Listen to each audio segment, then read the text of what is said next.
Greene from Georgia for 5 minutes. Thanh you, Mr. Chairman. Excuse me, Hunter. Apparently you're afraid of my words. Whoa! Oh. To come answer the committee's questions under oath before the American people. This is at the same time that they stand by the categorical non-compliance of Republican members of Congress, like Mr. Jordan, who have material information about the violent attack. One moment. The cameras cannot be in the well. Cameras cannot be in the well. Cameras cannot be in the well. No. Yeah. Proceed, Mr. President. My first question is, who bribed Hunter Biden to be here today? That's my first question. Second question, you are the epitome of white privilege, coming into the Oversight Committee, spitting in our face, ignoring a congressional subpoena to be deposed. What are you afraid of? You have no balls to come up here and... Mr. Chairman, point of inquiry. Mr. Chairman... if the gentlelady wants to hear from Hunter Biden, we can hear from him right now, Mr. Chairman. Let's take a vote and hear from Hunter Biden. What are you afraid of? Hold on. Order. Are women allowed to speak in here or no? Are women allowed to speak in here or no? Could you keep interrupting me? I'll interrupt the chairman. I don't know that he's a lady. I think that Hunter Biden should be arrested right here, right now, and go straight to jail. Our nation is founded on the rule of law. Come on. And the premise that the law applies equally to everyone, no matter what your last... Point of order, Mr. Chairman. It does not matter who you are, where you come from, or who your father is, or your last name. Yes, I'm looking at you, Hunter Biden, as I'm speaking to you. You are not above the law at all. The facts in this case are crystal clear. This committee used and issued a lawful subpoena to Hunter Biden, a critical witness in this committee's investigation into Biden family corruption.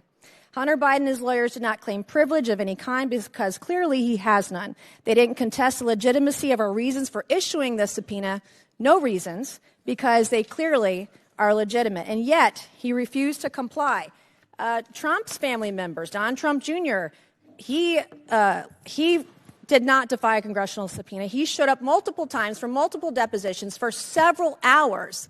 In doing so, Hunter Biden broke the law. He did so deliberately. You did so flagrantly. You showed up on the Hill, on the Senate side, the day of that congressional subpoena to defy it and spit in the face of this committee. That's what you did.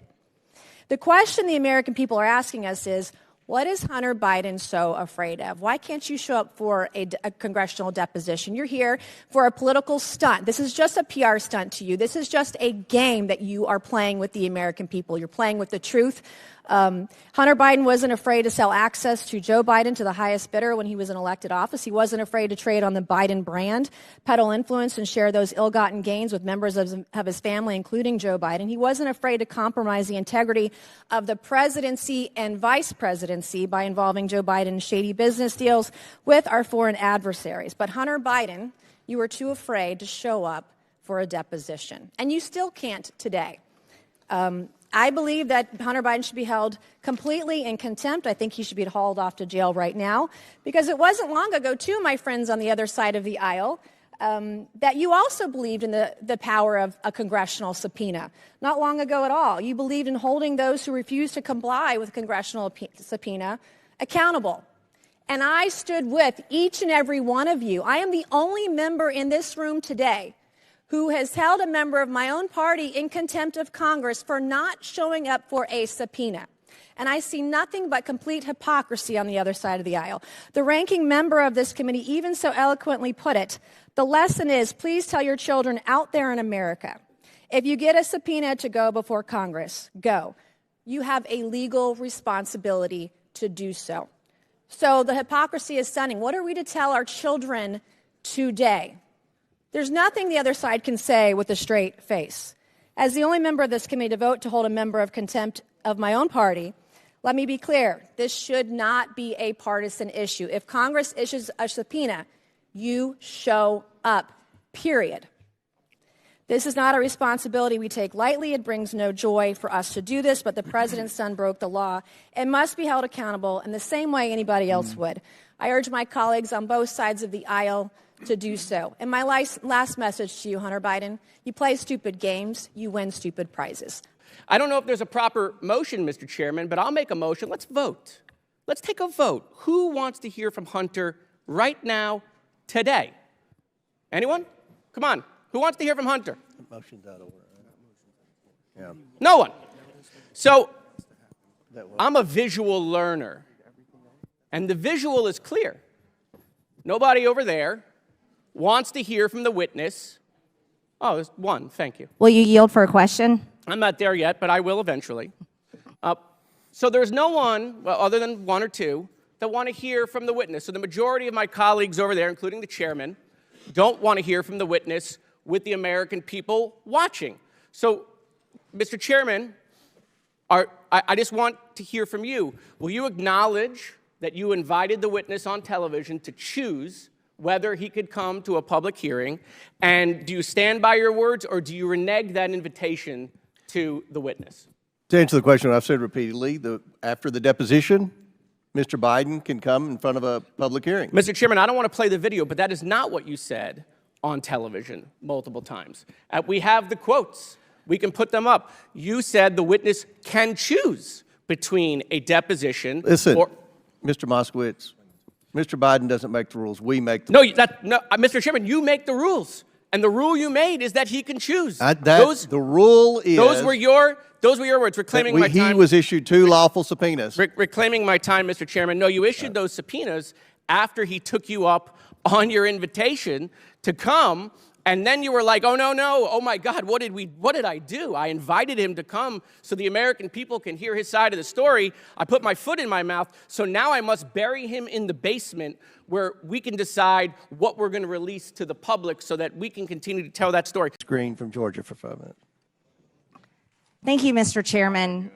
Excuse me, Hunter. Apparently you're afraid of my words. Whoa! Oh. I'd like to reclaim my time, Mr. Chairman. Kind of burst their bubble. Wow, that's too bad. I think it's clear and obvious for everyone watching this hearing today that Hunter Biden is terrified of strong conservative Republican women because he can't even face my words as I was about to speak to him. What a coward. And this is also a coward that sat right here in front of Mickey Babbitt, Ashley Babbitt's mother, who was murdered on January 6th by Michael Byrd, the Capitol Police officer. And you want to talk about a committee, a political sham? I'll totally disagree with you, Ms. Mace. That January 6th committee was not bipartisan. It was a complete setup to go after President Trump, go after Republicans, go after anyone that believes in free and fair elections, people that believe the Department of Justice should be fair and balanced, not a political weaponized department of the federal government that is targeting President Trump, his supporters, people that walked in the Capitol on January 6th, and now people that stood outside the Capitol. There's been no justice for Ashley Babbitt's family. Michael Byrd has never been charged with anything. He was let off, and he was given a promotion and allowed to walk free. And Hunter Biden just walked out. That is an example of not following the law. Hunter Biden thinks he's above the law. Don Jr., Eric Trump, Ivanka, Trump family members had to come in to Democrat subpoenas and be questioned by Democrats for over 8 hours, each of them. Hunter Biden runs away. Hunter Biden did not come when we subpoenaed him. He did not follow the law. And then one of our colleagues helped him evade his subpoena by going and reserving a press conference for him on his behalf, helped him evade the subpoena, helped Hunter Biden break the law. Hunter Biden showed up today to make a clown show of himself, to show that he is nothing but someone that will not obey the law, that wants to show up when he wants to, and sits here with a smug look on his face and runs away when it's my turn to talk. Not only is he a criminal, but he is a coward. Nothing but a coward. I can't get over the gentle lady from South Carolina talking about white privilege. It was a spit in the face, at least of mine as a black woman, for you to talk about what white privilege looks like, especially from that side of the aisle. And let me quote your now ousted speaker and what he had to say about the Republican Party and y'all's lack of diversity. When you look at the Democrats, they actually look like America. When I look at my party, we look like the most restrictive country club in America. So let me tell you something. Y'all don't know what white privilege looks like, but I'm gonna show you a little bit of something. You see, you want to talk about a two-tier justice system, and this is the only time that y'all have ever referenced it, when this country has a history when it comes to black and brown folk of having two separate sets of rules. And right now, what you want to do is have two separate sets of rules. Nude photos of Hunter Biden in this very committee room, showing dick pics in this committee room of Hunter Biden. I have my 5 minutes, gentle lady. And so I think it's really ironic, hypocritical, quite shameful that the person who's complaining about somebody leaving, when she's showing nude photos of him to this committee, showing nude photos of him to this committee in this very room. And you also talk about decorum. You're talking about January 6th. Ms. Greene, I was there with you when we went to the January 6th jail, and when you were hugging, high-fiving, talking to, and providing so much comfort and joy to the insurrectionists that attacked our Capitol. And you were insurrectionists that attacked our Capitol.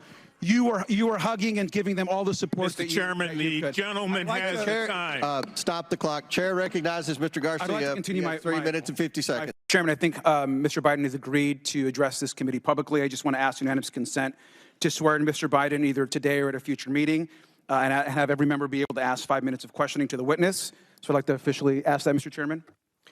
Yeah, we object. That's not in order.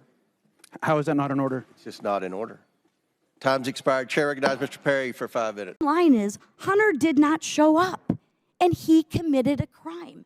You see, we are a land of laws, and we must follow those laws. And that's what we're here to do today. Instead, he was on the grounds of the U.S. Capitol where he made a public statement without taking questions from the media, conveniently.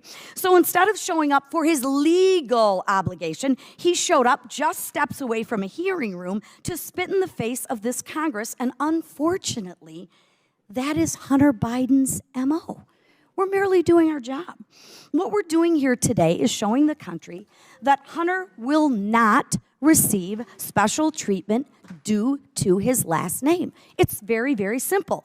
And he will be held to the same standard that every other American citizen would be handled. We have an obligation to engage in good faith participation to execute and comply with a subpoena.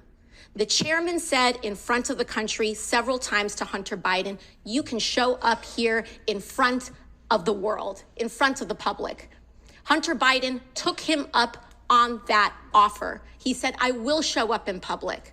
I will show up in public. He showed up here today. He showed up here in the past. And Mr. Chairman, I know you do your best with what you've got, but you've got members here that have submitted falsified evidence to the record. You have members here that have submitted and mischaracterized closed-door hearings, and people want to say back and forth at the end of the day. It doesn't matter what party it's happened from. You've got members who've engaged in revenge porn in this committee. So it is understandable why Hunter Biden would want to testify in front of the public for the American people to be able to witness that testimony for themselves. And so for that, I implore this committee to allow Hunter Biden to testify publicly. I implore and I ask for that to happen. And we cannot do that by getting engaged in this back and forth on a defiance of the subpoena. Let him comply. Let him do it today. Let him do it tomorrow. But let the man do it. Oh, and by the way, the January 6th committee, Mr. Raskin, which you did sit on, by the way, That was not a normally ordered committee of Congress because Nancy Pelosi did not want the Republican members that then Leader McCarthy put up. According to the courts, it was. My time, sir. Will you yield for I will a not. correction? I was respectful of your time. I didn't say anything. So, ladies and gentlemen, let's move forward with our business. He should be held in contempt. There was a subpoena. He did not answer it. Any other American will be held in contempt by Congress. Any other. This is Democrat privilege of the highest order. Let's do our jobs.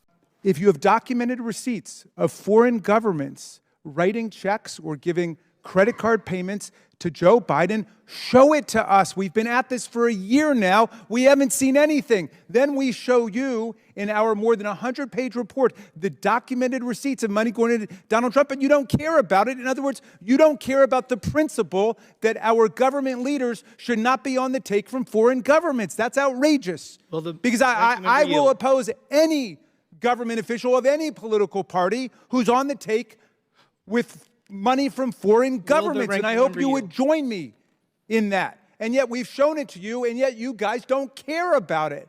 I mean, that's just unfathomable to me. Now, at least the Trump family has responded to it.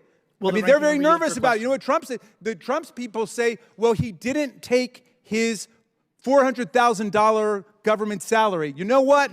That's the only thing you're allowed to take is your salary from Americans, not money from corrupt Saudi monarchs who ordered the assassination of journalists, not from Chinese communist bureaucrats crushing the human rights of people in Tibet and the Uyghurs. You're not supposed to be on the take from those governments. When people say, where are the facts?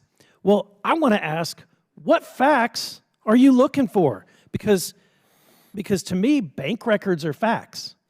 Suspicious activity reports are facts.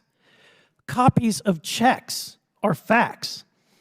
When you juxtapose that with the WhatsApp message and what's on the Hunter Biden laptop and the deposition from witnesses like Mr. Archer, when you add to it further depositions, as we're going to hear about soon, the art dealer, when you layer all that together, that's a compelling story. There's a lot of facts. And you know what? I would hate to be on the other side of the aisle and try to defend this situation. And so I think that the only outcome would be to distract, to try to make this a political process. Instead of working together to solve big problems on behalf of the American people, my Republican colleagues continue to pursue a meritless, groundless, baseless investigation into the president's family. Meanwhile, back in my district, during our recess, I was literally dodging bullets at a funeral of a gun violence victim.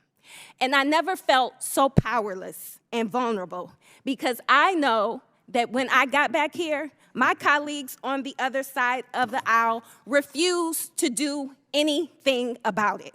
Having been an entrepreneur, business person myself, why create 30 shell companies if you have a legitimate business? What did your business do? What services did they provide? What goods did they sell? Who pockets seed money? I have never met anybody in business that pocketed seed money. It's the lifeblood of your venture. Why did you take millions from foreign entities? And who was the big guy? Mr. Hunter Biden, was it your dad? 10% for the big guy? When you said in that WhatsApp message that I'm sitting right here with my father, was your father really there? Will you give up your geolocations on your phone with your dad so we can determine if you guys were actually in the same room at that time? Why did you email your daughter or text her and tell her about, boy, I wish I didn't have to give 50% of my salary to dad?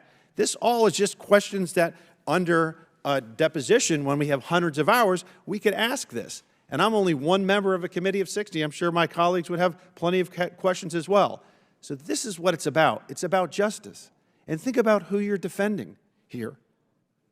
He's not worthy of your defense. Call Hunter Biden in tomorrow. Why not ask him in next week? We're ready. Will the gentleman yield? I'd love to answer that question. Yes, yeah, so I would have loved to have deposed him right here today. We had a motion. We had a motion. You have 3 days. Let's do it in 3 days. No, but my whole point is behind closed doors. I would have gone right now. He's here. He's got his legal representation there. Let's play this game. But we have rules that say you have 3 days. I'm not playing game one. I'm sure we could waive the 3 days.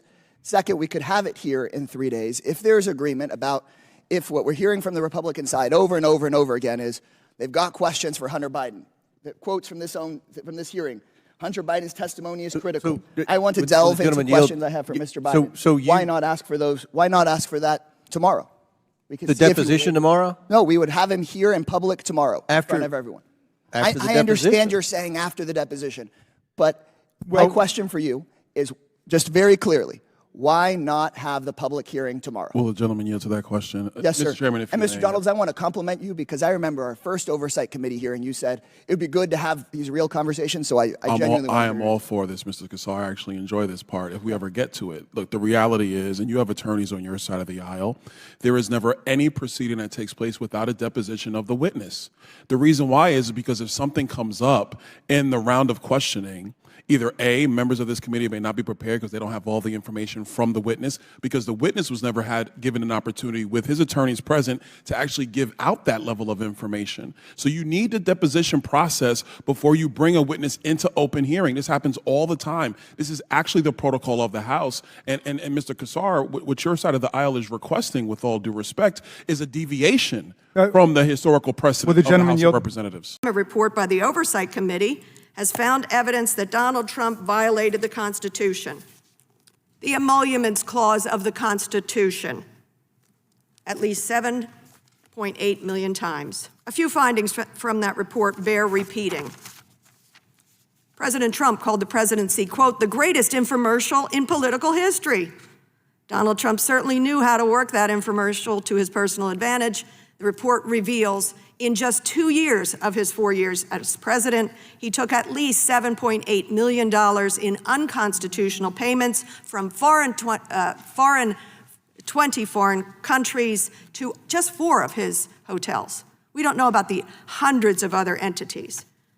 Did Donald Trump seek congressional approval for these funds, as the Constitution requires? Of course not. In fact, Mr. Trump attempted to conceal his enrichment. Worst of all, 7.8 million is likely a gross underestimate. We still have no idea the full extent of his wrongdoing and that of his close family members. We only have information regarding 2 years and only 4 hotel properties. Can we all agree that these findings are shocking, sickening, unconstitutional, in violation of the Emoluments Clause, which simply says, Article 1, Section 9, Clause 8, forbids the president to accept money or payments or gifts of any kind from foreign governments, monarchs, unless he obtains consent from Congress. None of that happened. And yet, oh, the outrage about Hunter Biden. Mr. Chairman and your entire committee, where is your investigative spirit? Selling influence? You've shown no interest in looking at what the president, the former president, did in selling his interests. It's in a desperate attempt to rehabilitate their leader. Republicans are trying to pin Donald Trump's misdeeds on President Biden. There's a word for that. Desperation. No, actually, it's projection. Merrick Garland has authorized pursuing Republicans for contempt of Congress. He must also authorize prosecution of Hunter Biden. Failure to do so on the part of the Attorney General will show his contempt for Congress as well. But it will show even greater contempt for the American people who now recognize the weaponization of the federal government and the two-tier system promulgated by Democrats. So my question is, where are the receipts? You have reviewed thousands of pages of documents, countless hours of testimony, talked to expert witnesses, including your own witnesses, that can't provide a single iota of evidence of wrongdoing by this president. But last week, House Democrats released this. We have the receipts. In fact, they're all right here in the Mazars report. And for any of you that have not dug in on this report, I want to talk a little bit about what this report shows, because it's actual receipts from foreign governments who spent $7.8 million at Trump properties during his presidency while they were actively seeking to influence foreign policy and decisions by the administration. No family in history has ever benefited more than the Trumps and the Kushners. And I actually want to talk about Jared over here especially, his son-in-law. His son-in-law was brought in to run Middle East policy at the start of the Trump White House.